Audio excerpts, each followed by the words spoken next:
I asked about the anniversary date, and my husband smirked. It was yesterday, just for real family.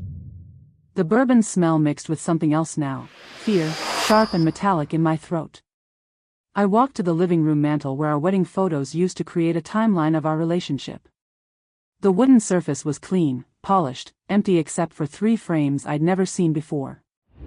Have you ever felt invisible in your own home? Has someone close to you ever made you question your own reality? Hi viewers, kindly tell us where you're watching from and what time it is. Warm welcome to the family, enjoy the story. If you've ever wondered how far someone would go to erase you from your own life, this story will shake you to your core. What happens when the person who promised to love and protect you becomes the architect of your disappearance? Have you ever felt invisible in your own home? Has someone close to you ever made you question your own reality? Follow along as we uncover a betrayal so calculated, so quietly executed, that it almost worked. This isn't about loud arguments or dramatic confrontations. This is about documents changed at midnight, signatures forged in empty offices, and a woman who refused to vanish without a fight. The bourbon glass clinked against his wedding ring as he smiled. Yesterday was our real anniversary, just for real family. The words hit me like ice water. I stood in our Nashville kitchen, holding the dinner I'd spent 2 hours preparing, watching my husband of 12 years tell me I wasn't real family. The cicadas hummed through our open window, the same sound that had filled our wedding night in this same house. What do you mean, real family? My voice came out smaller than I intended. He took another sip, his eyes never leaving his phone screen. The people who actually matter. You know. But I didn't know. And the way he said it, casual, like discussing the weather, made my chest tighten. This wasn't anger or a bad day at work. This was something else entirely. Have you ever felt erased from your own life? That moment when someone looks through you like you're already gone? I set the dinner plate down and really looked around our kitchen for the first time in months. The framed photos on the windowsill, 3 were missing. In their place, newer frames held pictures I'd never seen before. My husband at company events, smiling next to people I didn't recognize. No trace of me anywhere. The wedding photo that used to sit by the coffee maker was gone. Our joint bank statements, usually scattered across the counter, were nowhere to be found. Even the mail stack looked thin, like half of it had been filtered out before I could see it. Where are our photos? I asked. He glanced up briefly. Updated them.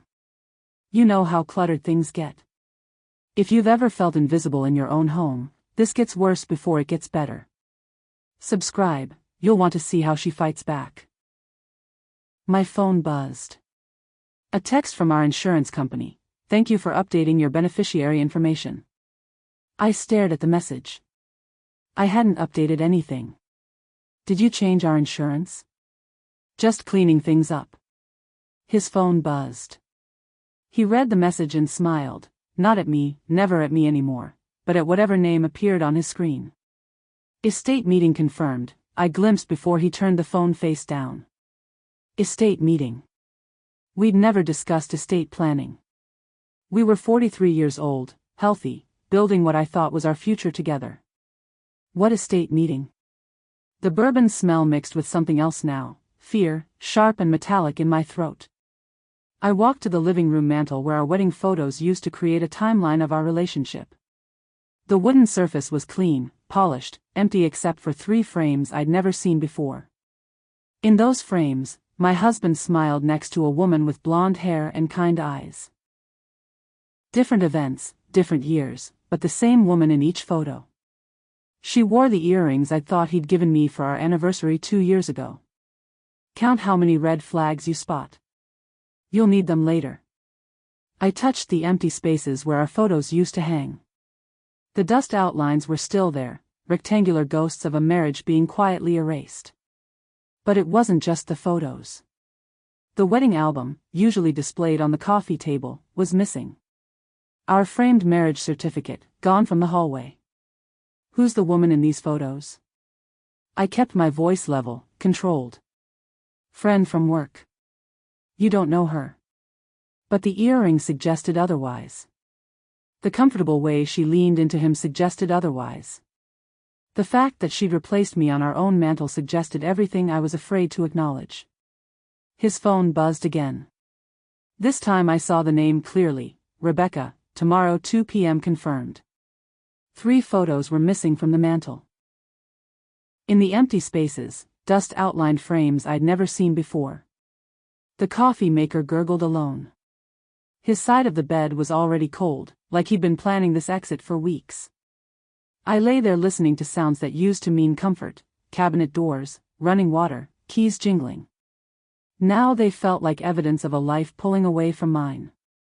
The shower ran longer than usual. He was washing away more than sleep. When I finally got up, the kitchen felt foreign. My favorite mug sat clean in the dishwasher, unused, like he'd stopped making coffee for 2 without telling me. The morning paper lay folded, sections missing.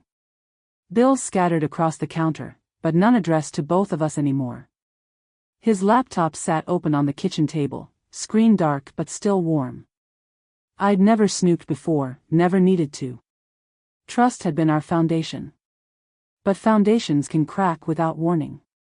The screen lit up with a gentle touch.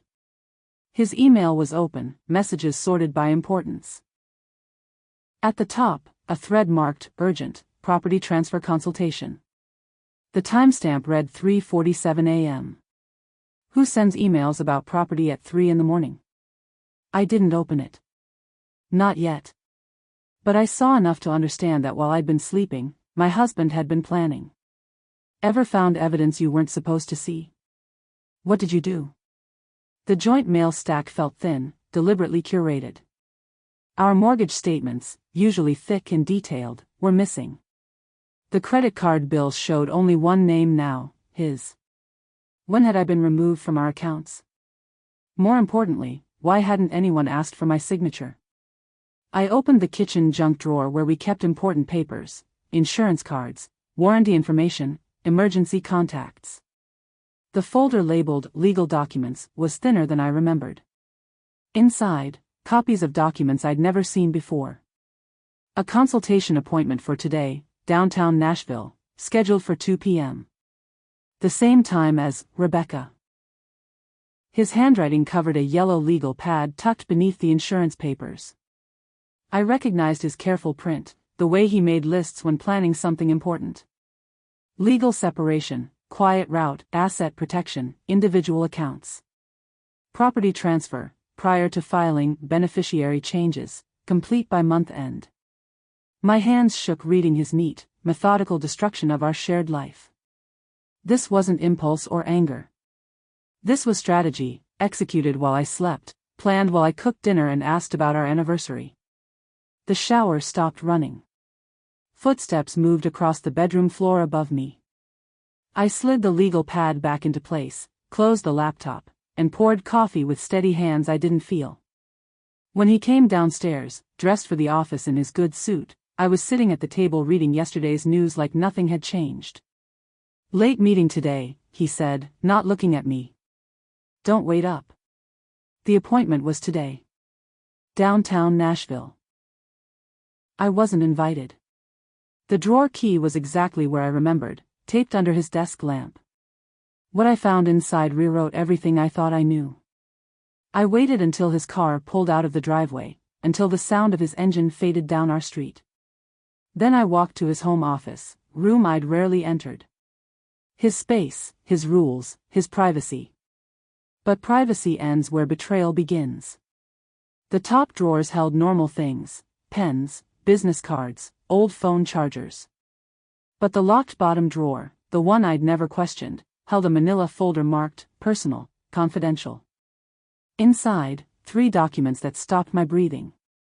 The first was our original will, dated 5 years ago, where we'd promised to protect each other. My name appeared in his careful handwriting as primary beneficiary. Joint ownership of house, cars, investments. Equal partners in everything we'd built together. The second document was identical, except it wasn't. Same format, same lawyer's letterhead, but dated 8 months ago. My name had been systematically removed, replaced with Rebecca Matthews, in typed text that didn't match the original font.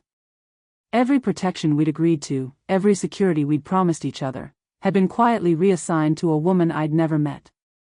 This level of planning takes months. If someone's erasing you, they've been working longer than you know. Subscribe to learn the warning signs. The third item wasn't a document at all. It was a business card for an estate attorney I'd never heard of, with handwritten notes in the margins, remove spouse clause, per client request. And below that, in red ink, notarized separately, no joint signature required. But there was more. Photocopies of our house deeds showed two versions. The original listed both our names as joint owners. The copy dated 6 months ago listed only his name. At the bottom, a signature that looked like mine but felt wrong. Too perfect, too careful, like someone had traced my name rather than signed it. I photographed everything with my phone, hands shaking as I tried to keep the images steady. Evidence of systematic erasure, planned and executed while I'd been living my normal life, trusting my husband, believing in our partnership. A house appraisal report, dated 3 months ago, estimated our home's value at $340,000. I'd never been told about any appraisal. According to the paperwork, someone named Rebecca Matthews had been present for the inspection, identified as property co-owner. Screenshot that forged signature detail in your mind. It comes back. The folder contained one more item, a sticky note in his handwriting. Phase 2 complete. Attorney confirms no spousal challenges possible after filing. Phase 2. Which meant there had been a Phase 1, and probably a Phase 3 waiting. How long had I been living in a marriage that was being dismantled around me? How many documents had been changed, how many signatures forged, how many accounts transferred while I'd been cooking dinner and asking about our anniversary? I returned everything to exact positions, locked the drawer, replaced the key. But I kept the photos on my phone. For the first time in months, I had evidence of what I'd been feeling, that I was being erased from my own life, one document at a time. At the bottom, a deed transfer dated 6 months ago.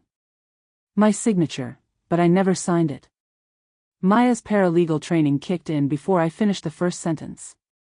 That's not forgetfulness, she said, that's fraud. I'd driven 3 hours to Charlotte to see my cousin, the only family member with legal experience. Maya worked for a family law firm, had seen enough divorce cases to recognize patterns. But as I showed her the photos on my phone, her expression moved from concern to professional alarm. Show me that signature again, she said, enlarging the image of the deed transfer. See how the M in your last name is too uniform? When you sign naturally, letters vary slightly. This was traced. We sat in a coffee shop near her office, documents spread across a small table like evidence in a crime scene. Because that's what this was, a crime scene. My marriage had become the scene of a systematic theft, and I'd been living in it for months without knowing. Tennessee law requires both spouses to sign property transfers, Maya explained, pulling out her phone to reference state statutes. If he forged your signature, that's not just fraud, it's felony document tampering. Would you trust family or hire a stranger? What's your instinct? She photographed each image on my phone, creating her own evidence file. Her legal pad filled with notes as she identified violations. Forged signatures, unlawful property transfer, fraudulent beneficiary changes, notarization without proper identification. This pattern suggests planning over months, maybe longer, Maya said. Estate attorneys don't make these kinds of changes without extensive documentation. Someone's been very thorough. What do I do? First, we preserve everything. Tomorrow morning, you're opening your own bank account and getting copies of all joint statements from the past 2 years. Second, we're calling someone I know. Maya pulled up a contact on her phone, Judge Robert Patterson, retired from Tennessee Probate Court, now working as a private consultant. He taught me estate law in college. More importantly, he hates document fraud. Will he talk to me? Bob Patterson has been fighting fraudulent estate transfers for 30 years. When I tell him about forged signatures and property theft, he'll make time. She began typing a message, Judge Patterson. Need urgent consultation on potential estate fraud case. Client has evidence of forged property transfers and beneficiary manipulation. Can you speak with her tomorrow? The response came within minutes. Send me photos of the documents. If it's fraud, we move fast. Maya, what if I'm wrong? What if there's an explanation? She held up the photo of my forged signature. Innocent people don't forge signatures. Honest people don't secretly transfer property. This isn't a misunderstanding, it's theft. As we left the coffee shop, Maya handed me a business card for a document analysis specialist in Nashville. If we're going to stop this, we need professional verification. Photos are good, but expert testimony is better. Maya pulled out her phone. Judge Patterson owes me a favor. And he hates document fraud. Judge Patterson's voice carried 40 years of courtroom authority. That signature isn't even close. Someone got sloppy. Maya had arranged a conference call for 8 the next morning. I sat in my car outside a Nashville Starbucks, phone on speaker, while a retired Tennessee probate judge reviewed the photos I'd sent the night before. Mrs. Johnson, in my experience, document fraud follows patterns. What you've shown me isn't amateur hour, this took planning, legal knowledge, and access to official forms. His voice was steady, reassuring in a way I hadn't felt in months. Finally, someone with authority was taking this seriously. The property deed concerns me most, he continued. Tennessee requires notarized signatures for property transfers. Do you remember signing anything in front of a notary recently? No, sir. Nothing. Then we have a problem. Either the notary witnessed a forged signature, or the notarization itself is fraudulent. Both are felonies in Tennessee. Document fraud ruins lives quietly. If this is happening to someone you know, they need to see this. Subscribe and share.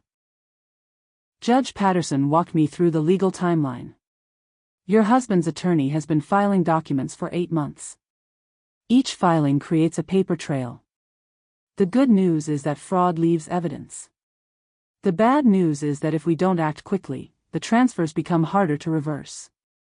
I scribbled notes on a coffee-stained napkin as he explained the process: preservation motions to freeze assets, forensic document analysis, witness depositions.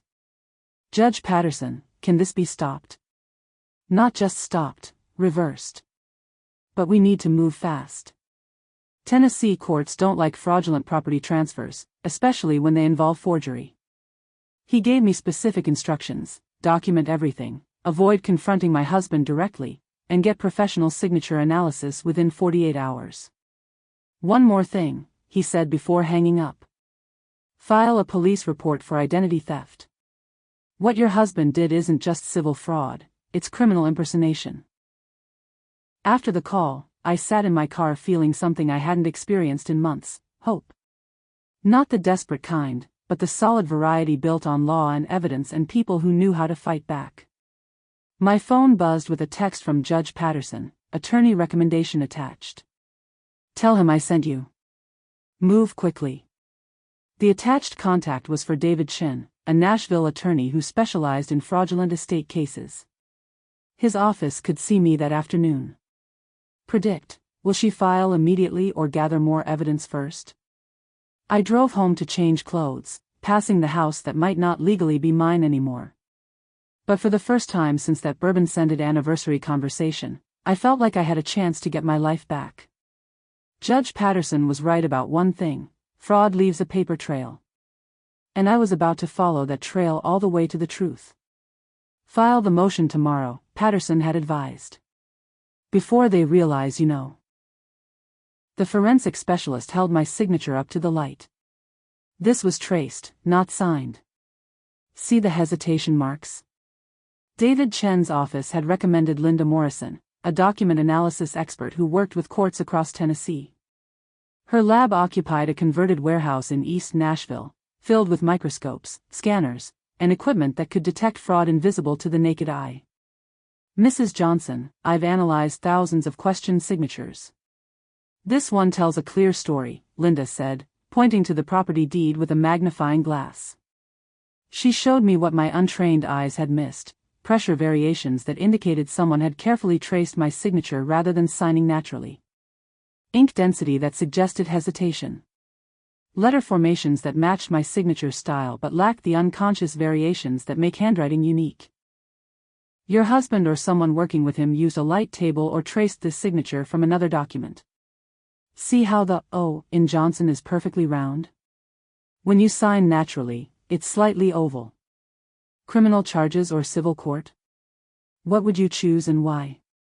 Linda photographed each questionable document under specialized lighting that revealed erasures, alterations, and overwriting.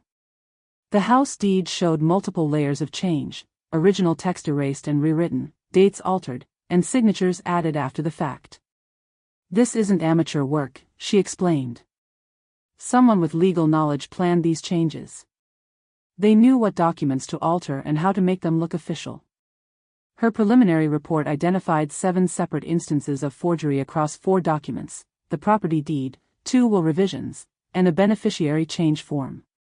Each forgery was precise, calculated, and designed to strip me of legal rights I'd never agreed to surrender. The notary stamps are fake too, Linda added, examining them under magnification.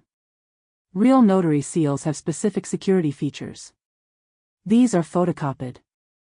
My phone rang, Maya, calling for an update. Linda, can you testify to this in court? Absolutely. I'll have a complete analysis ready by tomorrow morning.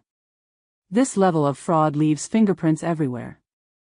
As Linda prepared her equipment for detailed photography, I felt a strange mix of vindication and violation. Vindication because I wasn't crazy, the evidence was real, measurable, prosecutable. Violation because someone I'd trusted had stolen my identity with the precision of a professional thief. Mrs. Johnson, one more thing, Linda said as I prepared to leave. Document fraud this systematic usually involves multiple people. Your husband had help, an attorney, maybe a notary, possibly others. This was a conspiracy, not a solo operation. The word conspiracy hit me like cold water. I'd been thinking of this as betrayal by one person. But Linda was right: forged documents, fake notarizations, altered property deeds required a team of people working together to erase me from my own life. How long would this take to plan? Based on the dating of these documents? At least a year. Maybe longer. A year. While I'd been planning anniversary dinners and discussing vacation destinations, my husband had been systematically stealing my legal identity with help from others I'd never met. You have grounds for criminal charges, she said, sealing the analyzed documents in evidence bags. Question is, do you want justice or just your house back? The safety deposit box held our original joint will, the one where we promised to protect each other. His signature looked genuine because it was. First National Bank on Broadway still had the same security guard who'd watched us sign documents 10 years ago. Margaret, the vault supervisor, remembered us from our early days of marriage when we'd come in together, holding hands, planning our future. Haven't seen you both in a while, she said, leading me down the narrow hallway to the vault. How's Robert doing? The question hit harder than expected. How was Robert doing? He was doing fine, busy stealing my identity and planning my legal disappearance while I'd been living in our shared home, trusting him completely. He's busy with work, I managed. Inside the metal box, papers we'd filed together during happier times told a different story than the forgeries Linda Morrison had analyzed. Our original will, signed in 2014, included joint protection clauses we'd insisted on. In the event of incapacitation or death, surviving spouse maintains full ownership of all shared assets. The language was clear, simple, protective. We'd even written personal notes in the margins. His handwriting saying, "This protects her always," next to the property clause. My handwriting responding, "And this protects him," next to the financial beneficiary section. Which document tells the truth, old love or new greed? Margaret stood nearby as I photographed each page. You two were so careful about protecting each other. I remember Robert saying he'd never leave you vulnerable. The bank manager who'd helped us establish the account walked by and recognized me. Mrs. Johnson. How are you? I was just thinking about you and Robert the other day. You both insisted on that joint protection clause, said you'd never leave each other hanging. His words cut deep because they were true. The man who'd sworn to protect me had become the person I needed protection from. I found copies of our original insurance policies, joint bank account agreements, and shared investment documents. Every paper showed mutual care, equal ownership, and promises to support each other through whatever came. The contrast was devastating: authentic documents filled with love and protection versus forged papers designed to strip me of everything we'd built together. Which version represented the real Robert? The man who'd written, "This protects her always," or the one who'd forged my signature to steal my house? "Mrs. Johnson, is everything all right?" Margaret asked. "You look upset." "Just reviewing old documents. Making sure everything's in order." But nothing was in order. My husband had violated every promise we'd made to each other, broken every protection we'd established, and betrayed every trust we'd built over 12 years of marriage. As I locked the safety deposit box, I felt the weight of evidence building. Original documents proving our mutual intentions. Forged documents proving his betrayal. Expert analysis proving systematic fraud. The bank manager remembered us from 10 years ago. You both insisted on the joint protection clause. Said you'd never leave each other vulnerable. The text was 3 words: granted. I didn't cheer. I just breathed. David Chen's emergency motion had worked. The court had issued a temporary restraining order preventing any further transfers of our joint assets. No more secret property changes, no more forged signatures, no more erasure while I slept. I sat in my car outside the courthouse, holding my phone with shaking hands. For months, I'd felt powerless as my life was systematically stolen. Now, finally, the law was on my side. The judge was very concerned about the signature analysis, David had explained earlier. Document fraud gets attention in Tennessee courts, especially when it involves property theft. One court filing can stop years of fraud. But timing matters. Subscribe to learn when to fight back. My phone rang, an unknown number with a 615 area code. "Mrs. Johnson?" "This is Patricia Webb from Hartwell and Associates. I represent Robert Johnson. My client would like to discuss resolution." Patricia Webb. I'd never heard the name, but her voice carried the careful politeness of expensive legal counsel. Robert had hired his own attorney, which meant he knew I'd discovered his fraud and was taking it seriously. Resolution of what, exactly? I kept my voice steady. There seems to be some confusion about asset ownership. Perhaps we could arrange a meeting to clarify the situation. Confusion. As if systematic document fraud was a simple misunderstanding. "Ms. Webb, I have expert analysis proving your client forged my signature on multiple legal documents. What exactly needs clarification?" The pause on her end lasted longer than professional comfort. "Mrs. Johnson, I think there's been a miscommunication. My client has no interest in lengthy litigation. We're hoping to resolve this amicably." Amicably. The word tasted bitter. There was nothing amicable about stealing someone's identity for months while smiling across the dinner table. "I'll need to discuss this with my attorney." "Of course. We'll be in touch." After she hung up, I called David Chen immediately. "They're scared," he said. When opposing counsel calls about resolution within hours of a restraining order, it means they know they're in trouble. What does this mean for me? It means we have leverage. Your husband thought he could erase you quietly, but now he's facing potential criminal charges and civil litigation. He wants to make this go away. That evening, an elegant invitation arrived in my mail, hand-delivered, expensive paper, formal calligraphy. The Nashville Women's Foundation was hosting their annual charity gala. The guest of honor, Robert Johnson, devoted widower supporting local families. Devoted widower. I stared at the invitation in disbelief. He was not only stealing my assets, he was telling people I was dead. Negotiate or press the advantage? What's your move? His lawyer's voice was different now, careful, respectful. My client would like to discuss resolution. They introduced him as a devoted widower supporting local families. I was standing 10 feet away, very much alive. The Nashville Women's Foundation Gala filled the Omni Hotel ballroom with Nashville's charitable elite. I'd bought a ticket that afternoon, driven by curiosity and the need to understand how far Robert's deception extended beyond our marriage. He stood at the podium in his best suit, the one I'd helped him pick for our wedding anniversary 2 years ago. The irony wasn't lost on me. My late wife would have loved seeing so many people come together to support families in crisis, he said, his voice carrying just the right amount of grief-tinged nobility. Late wife. The words hit me like physical blows. He hadn't just erased me from legal documents, he'd killed me off entirely in his public narrative. The audience murmured appreciatively. Several women dabbed their eyes.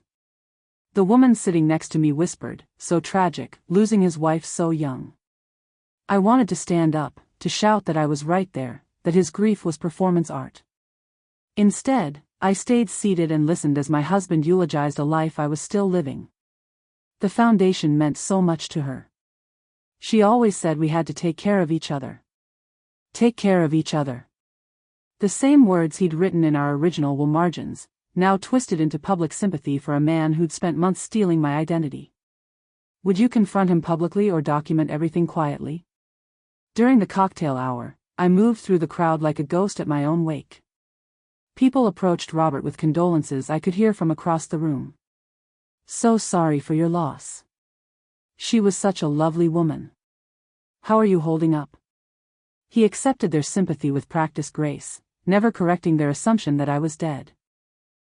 Several people mentioned meeting Rebecca, his close friend who's been helping him through this difficult time. Rebecca Matthews, the name from the forged documents, the woman in our wedding photos, the new beneficiary of everything we'd built together.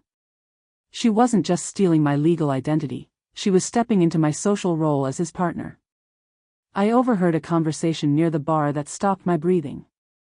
"The estate liquidation is proceeding smoothly," Robert told a man in an expensive suit. "Should be finalized within the month." Estate liquidation.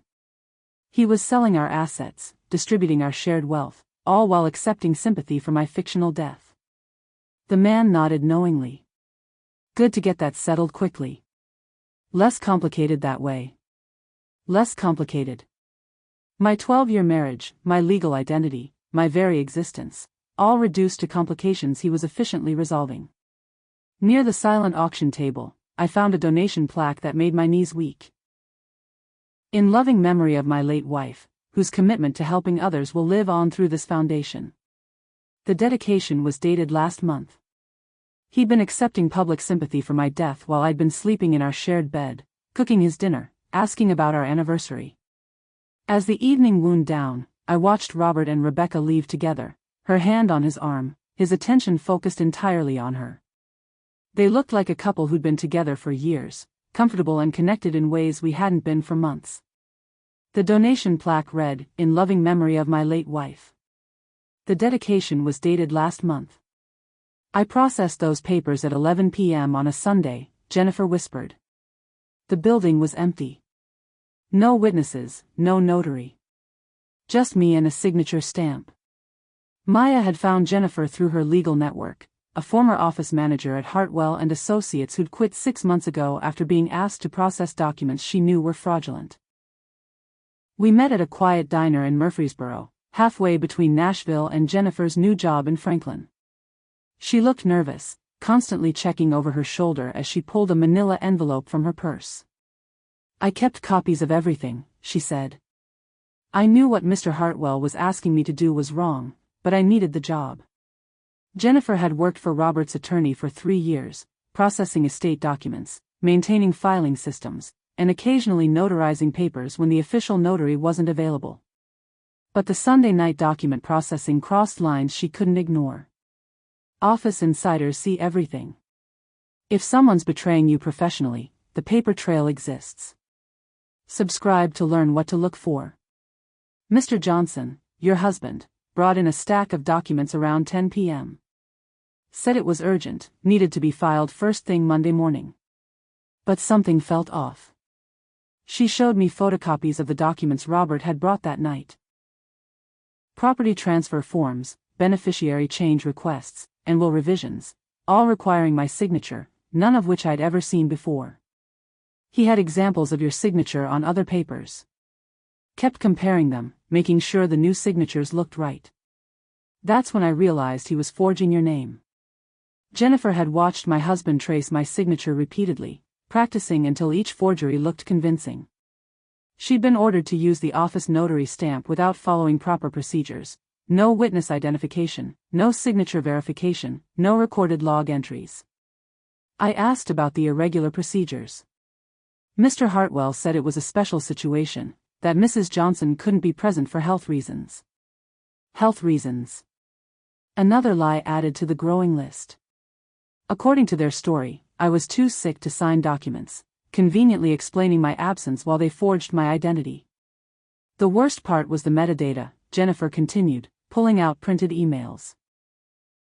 All the document revisions were timestamped between midnight and 4 a.m. No legitimate legal work happens at those hours. The emails revealed a systematic conspiracy, Robert providing signature samples, Attorney Hartwell directing document changes, and Jennifer processing everything during off hours to avoid oversight. Why are you telling me this now? Because I quit when they asked me to backdate a death certificate template. That's when I knew this wasn't just asset protection, it was something much worse. Death certificate template. The charity gala introduction as devoted widower suddenly made horrifying sense. They weren't just stealing my assets, they were preparing to legally declare me dead. Would you trust an insider's evidence? How do you verify their motives? Jennifer handed me a flash drive containing digital copies of all the fraudulent documents, email communications between Robert and his attorney, and metadata showing when each forgery was created. I kept copies of everything, Jennifer said, sliding me the flash drive. I knew this was wrong. The certified letter arrived at his office during the morning partner meeting. 30 pages of evidence. One clear demand, full restoration. David Shen had worked through the weekend preparing our response. Jennifer's testimony, Linda Morrison's forensic analysis, Judge Patterson's legal guidance, and my documentation of systematic fraud, all compiled into a comprehensive legal filing that would destroy Robert's carefully constructed lies. We're not just asking for asset return, David explained as we walked up the courthouse steps. We're demanding criminal prosecution for identity theft, document fraud, and conspiracy. The filing included everything: photos of forged signatures, expert analysis proving fraud, witness testimony from Jennifer, and evidence of the fake death narrative he'd been selling publicly. Most damning of all, the metadata Jennifer provided showed exactly when each document was forged and who participated in the conspiracy. Ever been told to back down, and didn't? By noon, Patricia Webb called. Her voice had lost all professional politeness. Mrs. Johnson, your attorney's filing is unnecessarily aggressive. My client is prepared to discuss reasonable settlement. Ms. Webb, your client forged my signature, stole my property, and told people I was dead while I was sleeping in our shared bed. What exactly is reasonable about that? The silence stretched long enough for me to hear papers shuffling on her end. We'd like to request an emergency mediation session. You'll have to discuss that with my attorney. David Shen smiled when I relayed the conversation. Panic mode. When they go from confusion to emergency mediation in 48 hours, they know they're caught. That afternoon, another surprise arrived. Not from Robert's attorney, but from the Nashville Women's Foundation. A formal letter thanking me for my husband's generous memorial donation in my name, followed by an invitation to attend their next board meeting to discuss ongoing charitable commitments in memory of your dedication to our cause. The foundation thought I was dead. They'd accepted Robert's donation, created memorial plaques, and were planning ongoing tributes to a woman they believed had died. The level of public deception was staggering. I called the foundation director immediately. Mrs. Patterson? This is actually Mrs. Johnson. I'm not dead. The confused silence that followed lasted nearly a minute. I'm sorry, could you repeat that? Mr. Johnson told us you'd passed away last year. I'm very much alive, and my husband has been using my death to commit charity fraud alongside identity theft. Oh my God. We need to meet immediately. The foundation meeting revealed the scope of Robert's public deception. He'd been accepting sympathy donations for months, using my fabricated death to generate charitable contributions that enhanced his community reputation. The memorial fund in my name had raised over $50,000, money donated by people who believed they were honoring a deceased woman. Mrs. Patterson, the foundation director, was mortified. We had no reason to doubt his story. He seemed genuinely grief-stricken. He's had months to practice that performance. By evening, David Chen called with an update. Emergency settlement conference scheduled for Thursday morning. Robert's attorney filed a motion requesting closed proceedings. What does that mean? It means they want to settle this quietly, away from public attention. They're afraid of the criminal charges and media attention. Criminal prosecution for document fraud could mean prison time. Charity fraud added federal complications. Public exposure would destroy Robert's professional reputation and social standing. His response came within 2 hours. Emergency settlement conference requested. He walked into mediation with 3 lawyers. I brought one folder and the truth.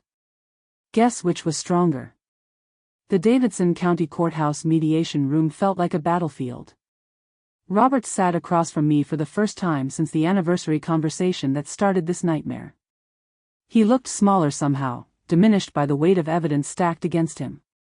His legal team filled half the table: Patricia Webb, a criminal defense attorney, and someone introduced as a reputation management specialist. The fact that he needed reputation management told me everything about how seriously they were taking the charges.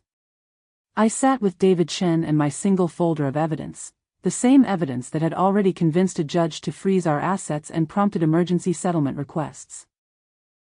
The mediator, Judge Sarah Williams, reviewed our filing with obvious concern. Mr. Johnson, these are serious allegations. Document fraud, identity theft, charity fraud. Do you dispute any of these claims? Robert's voice, when he finally spoke, was different from the confident man who'd dismissed me over bourbon. Your Honor, there have been misunderstandings about asset management during a difficult marital period.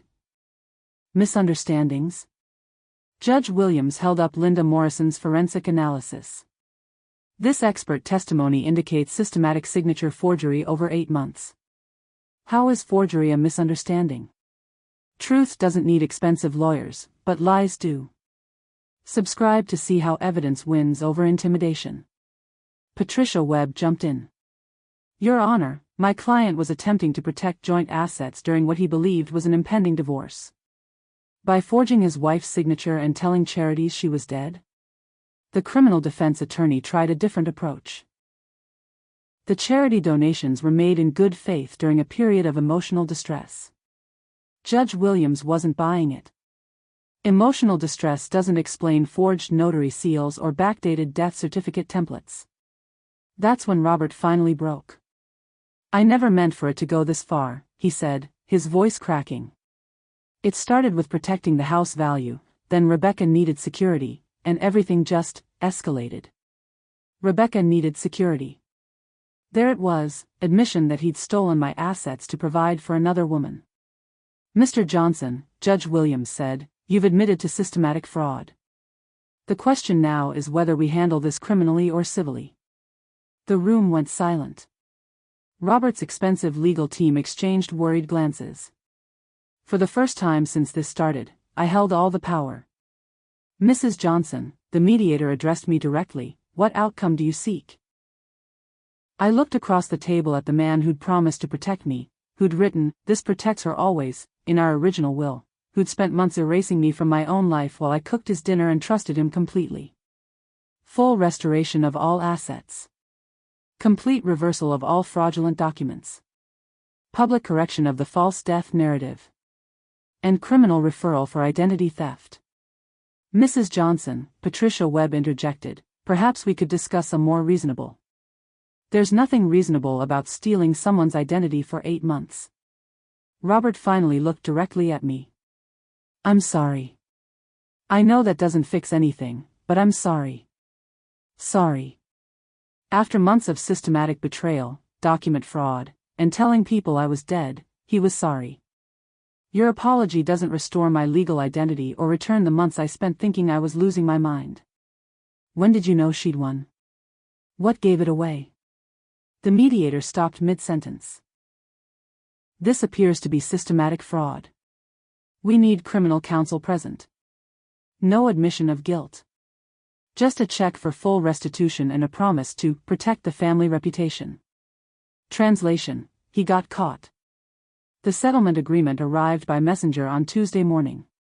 23 pages of legal language that boiled down to complete surrender, full restoration of all assets, reversal of fraudulent documents, correction of public records, and financial compensation for damages. Robert kept his criminal defense attorney present even for the civil settlement, which told me he was still worried about prosecution. The Nashville District Attorney's Office had received our evidence package and was reviewing for potential charges. David Chen walked me through each provision. Complete property restoration, the house returns to joint ownership. All forged documents officially voided and replaced with originals. Financial compensation totaling $75,000 for damages and legal costs.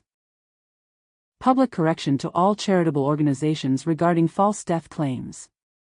Permanent restraining order preventing future document changes without your presence. Justice or revenge, which would you choose and why? The most important provision was buried in the middle. Respondent acknowledges all signature alterations were completed without petitioner's knowledge or consent. Legal language 4, he admits he forged my signature. What about criminal charges? I asked David. That's up to the district attorney. This settlement doesn't prevent prosecution, it just resolves the civil matters. Tuesday afternoon, I signed the agreement in David Chen's office. My signature, real, authentic, witnessed properly, officially restored my legal existence. Wednesday morning brought news that the charitable organizations had been notified of the administrative error regarding Mrs. Johnson's status. The Nashville Women's Foundation issued a public statement correcting their memorial fund announcement and expressing confusion about misinformation provided by a donor. Robert's professional reputation wouldn't survive this. News of charity fraud and identity theft travels fast in Nashville's tight-knit business community. Wednesday afternoon, Robert signed the settlement papers at his attorney's office. I didn't attend, there was nothing left to say to him. Our 12-year marriage had ended with forged signatures and legal documents, not conversation or closure. Thursday morning, the money appeared in my account. Thursday afternoon, moving trucks arrived at our house. Robert was relocating to Florida, where Rebecca had family and he could start over without the shadow of fraud charges following him. The divorce papers were signed Tuesday. Wednesday, he moved to Florida. Quietly. Why Florida? I asked David Chen. No extradition for document fraud if Tennessee decides to prosecute. He's running from potential criminal charges.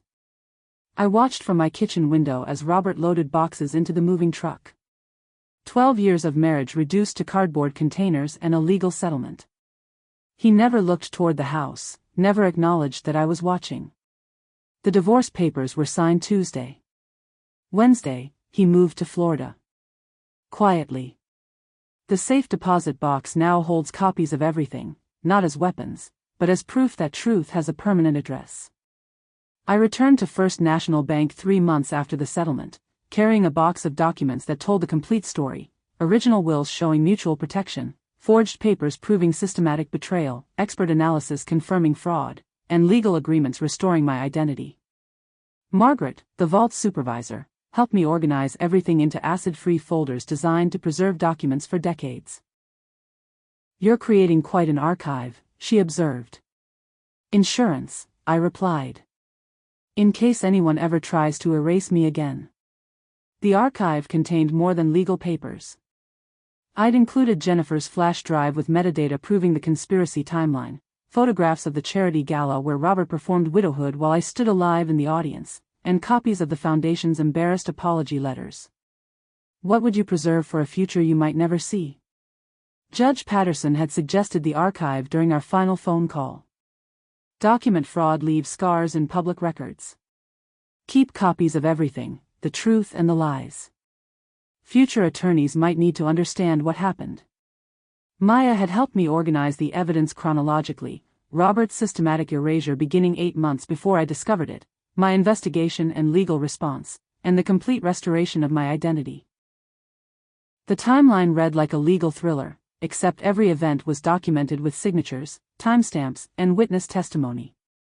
Why preserve the fraudulent documents too? Maya had asked. Because someone else might face the same thing. This evidence could help other women recognize the warning signs earlier. The bank's vault held more than my personal restoration. It contained a blueprint for fighting back against identity theft within marriage. The forged signatures, expert analysis, insider testimony, and successful legal strategy could serve as a roadmap for other women discovering similar betrayals. Mrs. Patterson from the Women's Foundation had asked me to speak at their next conference about financial abuse within relationships. Your story could prevent this from happening to other women, she'd said. I'd agreed, not because I wanted to relive the experience, but because silence protects predators. Robert had counted on my embarrassment and confusion to keep his fraud hidden. Public awareness could prevent others from suffering similar erasure. Among the archived papers, I found something I'd forgotten, our original joint insurance policy from 10 years ago. Despite all his document changes, Robert had never altered this one policy. I was still listed as his primary beneficiary. The irony was perfect. After months of stealing my identity, he'd accidentally left me entitled to his life insurance if anything happened to him in Florida. I didn't change it. Some evidence is worth preserving exactly as found. A sealed envelope tucked behind an old ledger, older, clearer intent. The coffee maker gurgled just for me now. The sound was different, not lonely, but free. 6 months after the settlement, I woke up in the same Nashville kitchen where this nightmare began. But everything had changed. The framed photos on the windowsill were mine again, pictures I'd chosen, memories I'd lived, moments that belonged to my authentic history. The wedding photos were gone, stored in a box in the garage alongside other remnants of a marriage that had been built on promises Robert couldn't keep. I'd replaced them with pictures of Maya, Judge Patterson, David Chen, and Linda Morrison, the people who'd helped me reclaim my legal existence when it mattered most. My phone buzzed with a text from Jennifer, who'd found new work at a law firm that specialized in protecting women from financial abuse. Helped another client today using your case as a template. Thank you for showing us how to fight back. The mail stack on my counter was thick again, addressed properly to my legal name, containing statements for accounts that actually belonged to me. Joint ownership had been replaced with individual control, shared assets restored to the person who'd earned them. Every woman deserves to exist in her own life. If this story helped you recognize the warning signs, share it with someone who needs to see it. Subscribe for stories that matter. The Nashville Women's Foundation had created a new program called Document Defense to help women recognize signs of financial fraud within relationships. My story had become part of their educational materials, not as victim narrative, but as proof that systematic theft could be detected and defeated. Mrs. Johnson, Mrs. Patterson had said at our recent board meeting, "Your case taught us that financial abuse isn't always about hidden bank accounts or stolen credit cards. Sometimes it's about erasing someone's legal identity so completely they don't realize they've been robbed." 3 women had contacted me after hearing my conference presentation, each discovering similar document fraud in their own marriages. Maya was representing 2 of them. The third had confronted her husband with expert analysis, leading to immediate confession and voluntary asset restoration. The patterns were always the same. Systematic signature forgery, property transfer without consent, beneficiary changes completed in secret, and public narratives that explained the victim's absence from legal proceedings. My kitchen table, where I'd once discovered Robert's planning documents, now served as headquarters for helping other women document and fight financial fraud. The irony wasn't lost on me. The same space where I'd been erased had become the place where I helped others reclaim their identities. The doorbell rang, Maya, arriving for our weekly coffee and case review session. We developed an informal partnership. She provided legal expertise, I offered insights from someone who'd survived systematic identity theft. "How's the new client?" I asked as she settled into Robert's former chair. "Scared but determined. Her husband's been forging documents for 6 months, but she kept copies of everything. Smart woman. Smart woman. 6 months ago, I hadn't been smart, just lucky. Lucky that Maya understood document fraud, lucky that Judge Patterson hated forgery, lucky that Jennifer kept copies, lucky that Linda Morrison could prove what I'd suspected. But luck only worked if you fought back when evidence appeared." They didn't applaud loudly. They nodded like people who finally understood. The morning light fell across papers with my real signature, the one that couldn't be erased, forged, or forgotten. What's the one line from this story you'll carry with you? Drop it in the comments. If this story of quiet courage touched you, hit that like button and subscribe for more true stories of people who refuse to disappear from their own lives. Tell me in the comments what aspect of her journey hit closest to home. And remember, the strongest victories aren't always the loudest ones.